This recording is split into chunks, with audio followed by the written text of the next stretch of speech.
Well, hello and welcome back, folks. This is the second video of our Angular course series. In this course, we are going to build an amazing project. We are going to build everything live every week, Sunday at 9 a.m. EDT.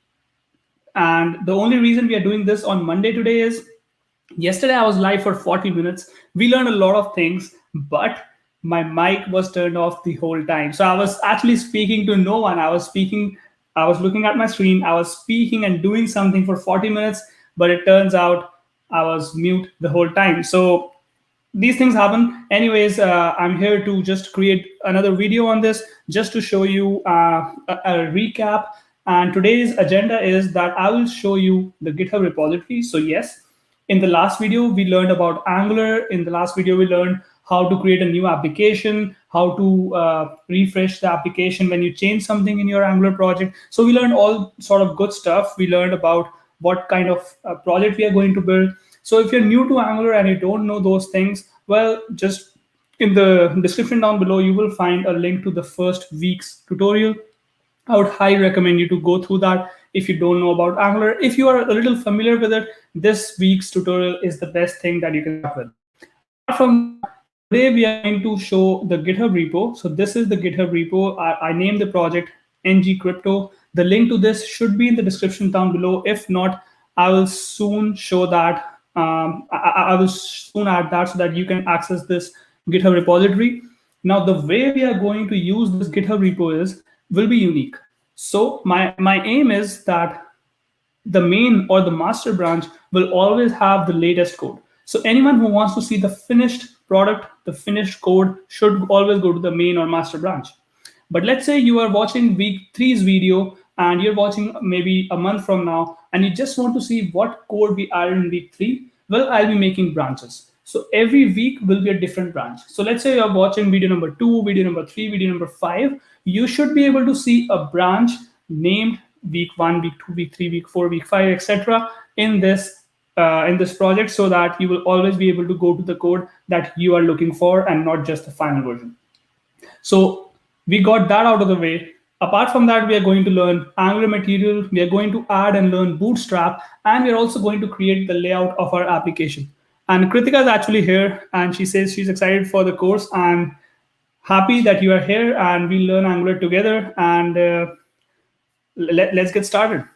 And apart from that, this is the layout of the application. So if you were not there in the first stream, or just to give you a revision of what I am planning to build, on the left-hand side of the screen, we will have coin of the day, which would be initially static, hard-coded, but eventually this would all come from an API.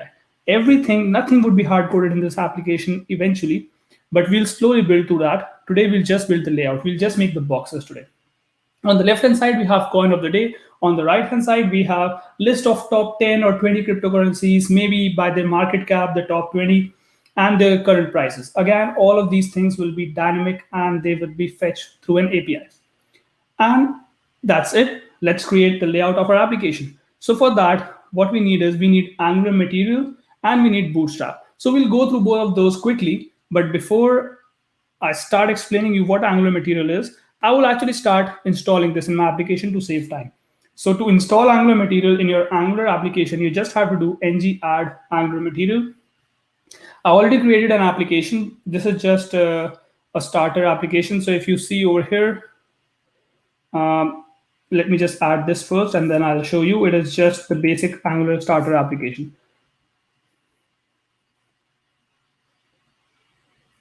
So I'll let it install, but till then I'll show you what Angular material is. So Angular material is my personal favorite material design for Angular. And the reason is all these things mentioned here, like high quality, versatile, frictionless, etc.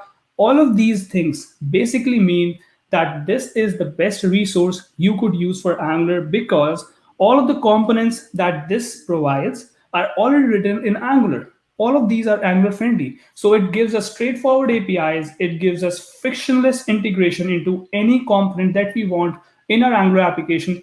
And the great thing is, for example, if you're using any other UI library, let's say you're using Bootstrap or anything else, the problem with that is you still have to use vanilla JavaScript to integrate that with your Angular. But with this, you will actually get a lot of APIs, a lot of cool things, and seamless integration into your Angular application, and they will also be very easy to test with. Now, let's see the different components it offers, but I'll just see that where my installation is. So I'll just remove myself so that you can see the code better. And it's asking me, um, would you like to proceed? So I'll just press enter. That would be equal to yes, because whenever you press enter, it takes the default value.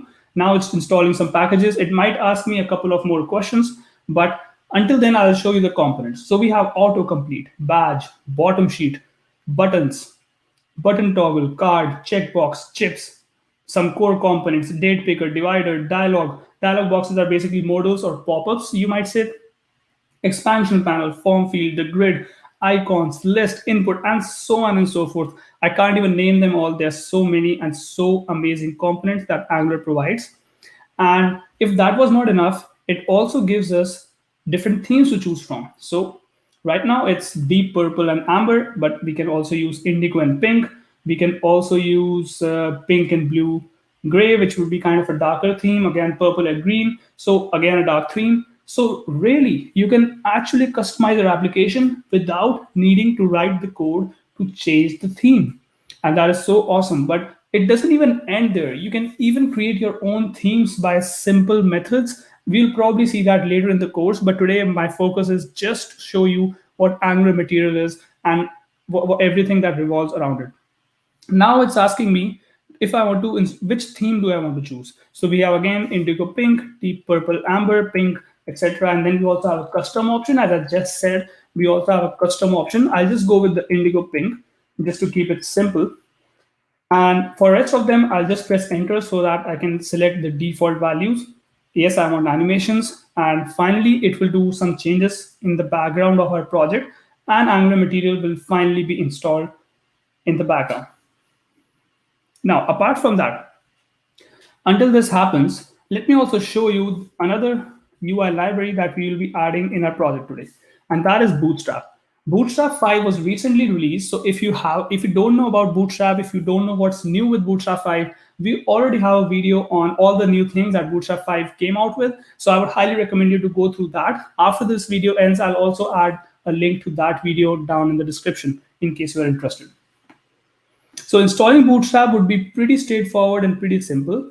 All you have to do is npm I or install -- save and Bootstrap. I will obviously wait for my Angular material installation to be completed, but after that, I'll run this. As you just saw on the left, my application just completed installing Angular material. So now I'll just serve my application. So I know all these commands can be overwhelming, so I'll just share the commands with you in the chat here. So for serving Angular application, we have ng serve. Cool. So I just shared that in the chat. I'll also put it on the screen so that it would be easier for you to, have a look at it. And maybe if you're coding at the same time with me, it would be easier for you to copy. Until then, I'll run npm I -- save Bootstrap, which will essentially install Bootstrap in my application. And I'll press enter for that as well. I'm putting heavy load on my laptop right now because I'm serving the application and I'm installing something, but it should be able to handle. And don't forget, I'm also streaming and I'm online at the same time. So it's a lot of load on my laptop, but I think it will not crash and burn today. So just to share the command for installing Bootstrap, I'll also share that in the chat.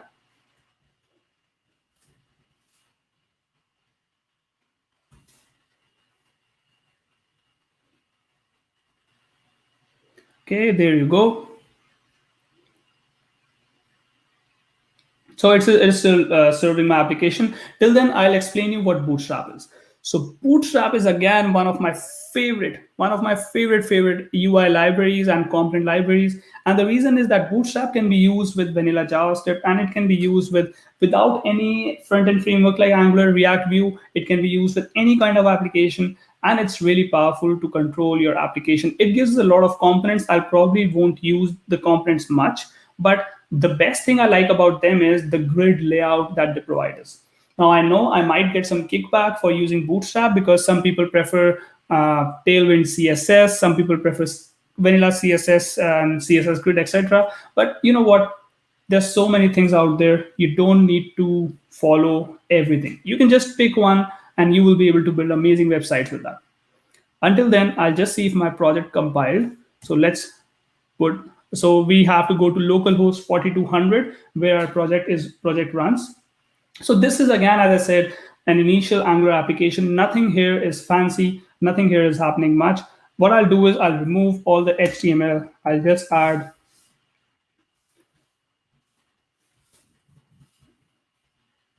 this heading. I'll save my application. It should automatically update. And it says hit the like button. Well, now you have to hit the like button. The website says so. Anyways, going back, my Angular material is already installed. We will test that out soon. But before we do that, I'll also include Bootstrap in my Angular project. Now, Bootstrap comes with a CSS file, and we need to tell our Angular that we are installing, that we want to use Bootstrap styles. So for that, you need to go to angular.json. I'll again remove myself so that it's bigger and it's clearer. So you need to install Angular. So you need to go to, angular.json. And in here, you should be able to find styles. Now, what we are basically trying to tell our Angular is that, yes, we do have styles.css. Now, what is styles.css? As you see, all the components have their own CSS file. Like app component has app.component.css, which would be really private to the app component. No other component would or should be able to access the classes and the CSS written in this file. But we also have another file, which is a special one, which is called styles.css. All the styles mentioned here would be global throughout our project. So that's why we are telling our angular.json that this is a global style.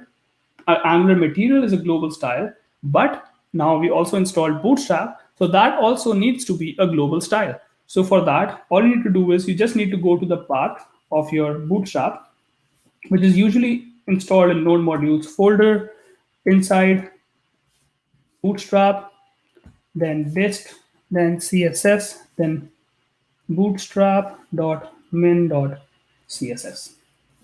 Okay. Now, whenever you change anything in angular.json, you usually need to restart your project because this is a change in the core architecture of our project and not just a simple file. So I'll just do the ng-serve again. Okay, this time it looks like it will go. It is going to run. So essentially it was compiling in the background. Now let's just have a look at our website. How does it look? I'll just re-add the heading, hit the like button, and it should look pretty much the same. Okay, it looks pretty much the same. Perfect. So now Bootstrap is installed and everything is installed. Now the next most important thing is, in any website, you usually see a sidebar. You usually see a header component, right? You usually see a toolbar on the top, a sidebar on the side, and that is how any website usually looks. Now you have two options. Either you can code everything from scratch, which would be a bad option because your website is not going to be the first website that is going to have a sidebar, right? These things should already be there in the world, and you should be able to use them and not reinvent the wheel.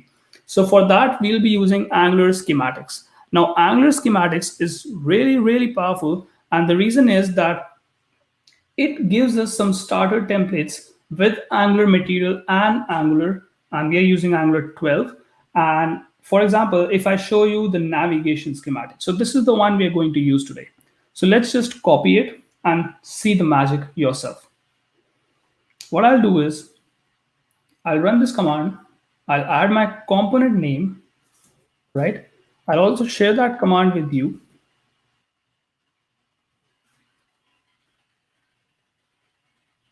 So there you go. So what should I name my component? I'll name my component nav.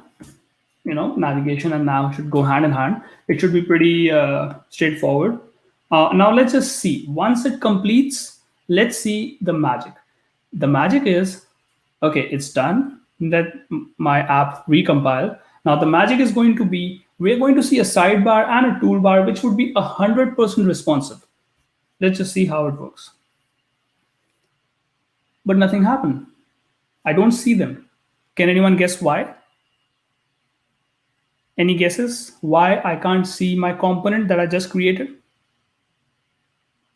Well, the reason is that I did not include it in my app.component. So whenever you create a new component in Angular, you actually need to include that. So for that, what you need to do is, let me just show you quickly.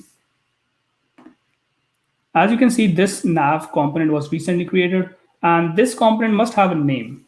So if we go inside the TypeScript file, it will give us the selector. Selector is basically the HTML selector or element or tag, whatever you may call it, but it's essentially an HTML element that you can use like this. I'll remove the heading. We don't really need it now here. And let's see the math. There you go. You have your own sidebar, a header, all created for you. And just to show you how responsive it is, as soon as you'll go to a smaller screen size, it will automatically collapse. The sidebar will automatically collapse, and you will have to click on a button to be able to see the sidebar. So as you can see, as I just decreased my screen size, the sidebar went away, giving your screen and your content more size. And you can bring it back obviously like this. Now this is a over kind of view for our sidebar, and again on mobiles it looks more beautiful than ever, because as you can see, the sidebar comes whenever you need it, and it goes away, and it gives the full width to our screen, to our content. But if the screen is big enough, it shows the sidebar and the header. Now all these controls are also customizable, so you can essentially change anything you want for yourself, but we won't go into there right now. We just need to see how Angular schematics work.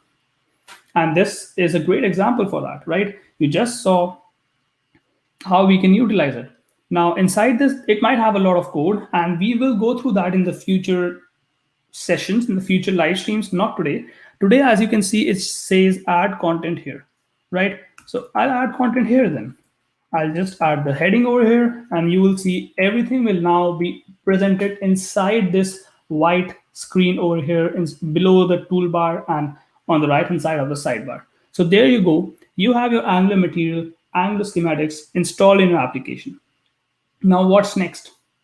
The next thing we want and we need to do is have the layout of our application. We are nowhere there yet, because as you can see, I want the layout to be something like this. On the left hand side, I want a box of about 30% of the width. On the right hand side, I want a box about 60 to 70% of the width.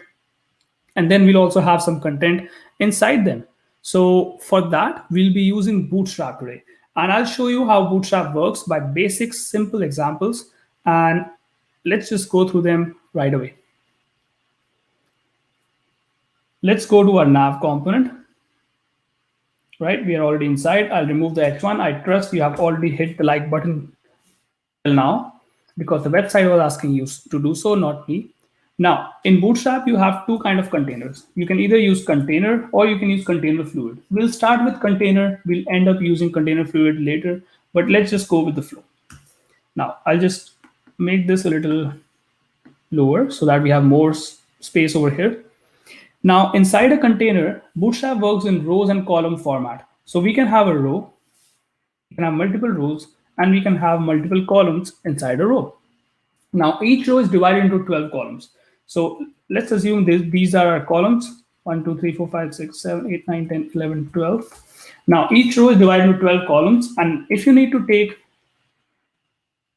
one third of the width, you need to divide it into these 4 columns and then 8 columns, right?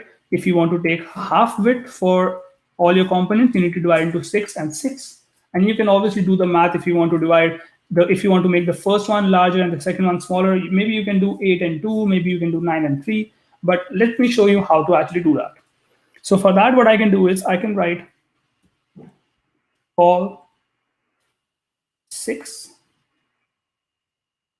and call 6. So now this is how you define columns. The Bootstrap provides us these classes. So it essentially means that the first column and the second column are of same width, and they should take 50% of the width because we named them 6. 6 plus 6 equals 12. The size of your columns, the sum of the size of your column should always be equal to 12. That's the rule of thumb. Now, how do we actually see that? Because if I go back to my project, I don't really see anything because they don't have any content. So maybe I can add something in it. Maybe I can add coin of the day. Maybe over here I can add crypto prices.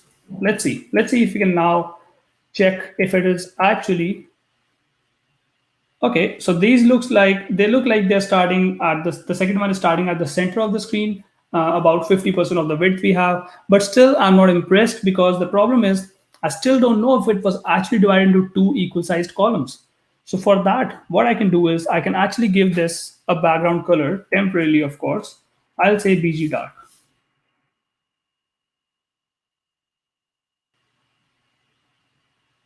Okay, so it looks like my right hand side column is now darker in color. The background is dark, and I'll also do text white just so that we can see the text as well. Now, as you can see, all these are Bootstrap classes. I did not write styles for them, and they're really coming in handy. As you can see now,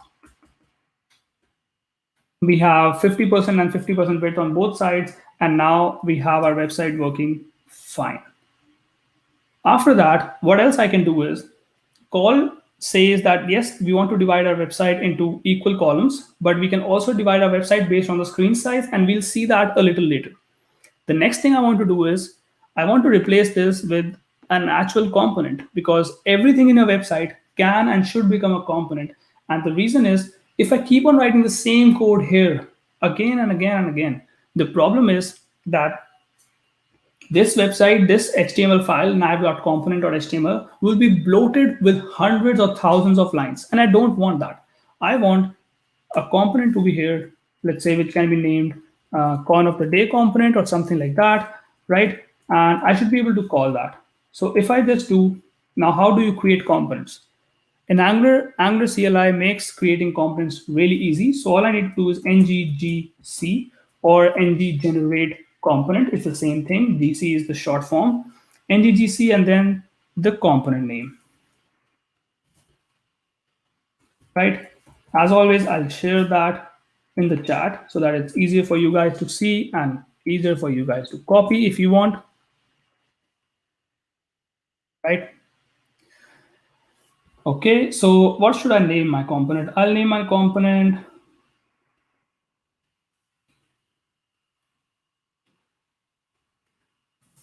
let's say Baycoin or coin of the day. Actually, I've already created a component over here. So once I run this, my component will be created. So I won't really run this because I already have my component. All I can do is once you run the command, I have named my component coin of the day. Once you run that command, you should have a similar TypeScript file and you should be able to copy this name into your nav component. So I can use my component like this.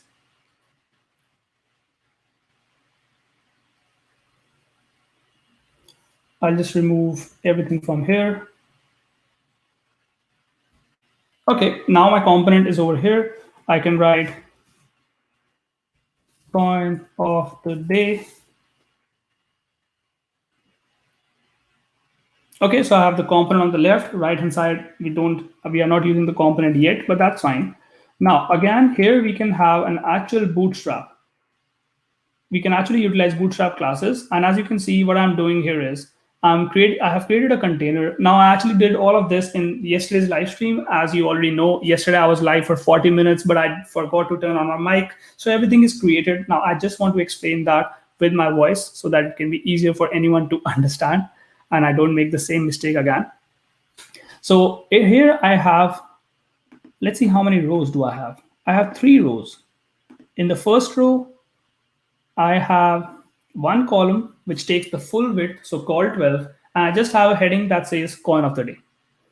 In the second row, I have a class MB3 as well. MB3 is basically giving margin below. Now MB is for margin below, and it can be from 0 to 5 or 6, and the higher the number, the higher the margin. If I would have written M3 or M2, it means margin 2 or 3 on all the sides. When you write MB3 or MT3, it means margin bottom, margin top, or margin start and end if you use the SNE. Anyways, moving forward, we have the second row. In the second row, we have a column that takes the full width again with a price. In the third row, we have a paragraph that is just a small description on Bootstrap. If I save this and show you the end result, we have a good looking component on the left hand side. Now let's do something with the right hand side component as well. And just so you know, it is now coming together because we on the left, we have a component, on the right, we also have a component. We just need to define that component. And one thing is missing though. I have to mention the left hand side component is not really taking should not really take the 50% of the width, because as you can see, it's about 35%. So for that, it is so simple with Bootstrap. All I need to do is I'll say call for and call 8. My sum is still 12, so I'm still taking the 100% width available, but I'm beautifully dividing my components into into different size widths, and it's so easy to do that. As you can see, it's already done. Now, coming to the right hand side component, again, I will use the CLI to create a new component. I've already done that. I've named my component crypto prices because I'm going to show the crypto prices over here. And in the HTML file, I just have crypto prices written. So I'll go to my nav. I'll copy the name of this one, app crypto prices. Cool. I'll go over here and I'll use it as an HTML component. Let's see how it looks. Okay, so on the right hand side, now I have my crypto prices component, which is looking, pretty basic because I don't really have much going on over there. But essentially what I'm doing is I am just taking my screen, divided into two columns of 4 and 8 width, and then I'm simply, just displaying those. And I have some information on the app coin of the day, but nothing really in the crypto prices component. But it doesn't matter because what I can do is I can actually give these classes to the first one. Obviously, we'll remove all the backgrounds later on. I'm just adding them right now just to give you a brief introduction to Bootstrap and how my components are actually divided. So now you can see on the left-hand side, I have coin of the day. On the right-hand side, I have a bad-looking blue-colored component, but essentially, I just want to show you the boxes. As I said, eventually these background colors, hideous background colors, I should say, should go away. But just to give you a brief overview of how it really works, I'm just adding the backgrounds right now.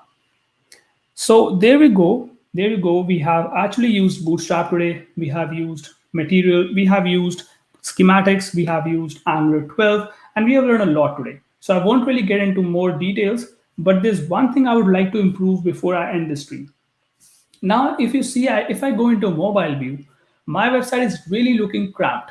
It is looking so bad because the left component is really small, because when we are on a small screen device, we don't really want to divide our columns the same way. We don't want to just take 30% of the width. We want to take the 100% width because it's already a small screen device. If I rotate it, maybe it's fine, but really over here, I don't want this. I don't like it. So Bootstrap has a solution for that as well. All I need to say is, when I use call 4 or call 12 or anything like that, Bootstrap just basically makes our component and divides it into a size. But I can say, I want it to be called 12. I want this to be called 12. So I'm taking the full width. Let's see how it looks now. It should look obviously better in mobile view. Just to give you a brief overview, I'll quickly refresh that so that you can see it yourself. Okay, so we have the first component and the second component, but I can say whenever my screen size is large, so call LG4 and call LG8. So what this basically means is I want to keep the full width called 12 until my screen is large enough to be able to divide them into two different components. And that is beautiful. Because what I'm doing is I'm taking call. Now the different options are call 12, call SM12, call MD12, call LG12, call XL12, and with Bootstrap 5 we also have double XL. Now you don't need to remember them. You don't really need to cram them up. Bootstrap's document should should be able to guide you through all of them. But they're basically breakpoints. Whenever you add a breakpoint, so for example, I've added here. So all the screen sizes below the large size that Bootstrap says a specific width, a specific pixel. After that, it says the screen is large enough to be able to give this styling.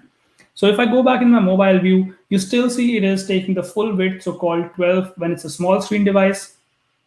Even here, it's taking the full width when I rotate my phone. But if I go to big screen, it automatically divides the screen into two columns. And that is really beautiful, really powerful. And again, if you want to see any of this code, go to the GitHub link. I have shared the link to this down in the description. If you have any questions after the live stream, don't hesitate to ask them in the comments down below. Also, just to explain you how I might make these live streams work in the future is that what I'm planning to do is basically that after every live stream, maybe we can keep 10 or 15 minutes aside, or maybe at the beginning of every live stream, 10, 15 minutes for Q&A.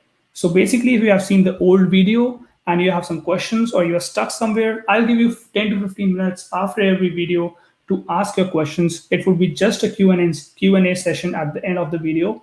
And don't forget, we go Sunday live, 9 a.m. EDT, every Sunday, every week, and we'll build this project together.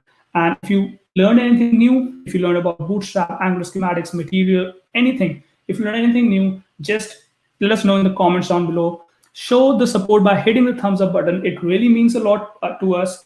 Kritika and I are trying to push out more and more content so that you can learn everything we have there to offer. And I'll see you next time, probably on Wednesday. We have a weekly Wednesday live streams as well, in case you didn't know. Bye-bye.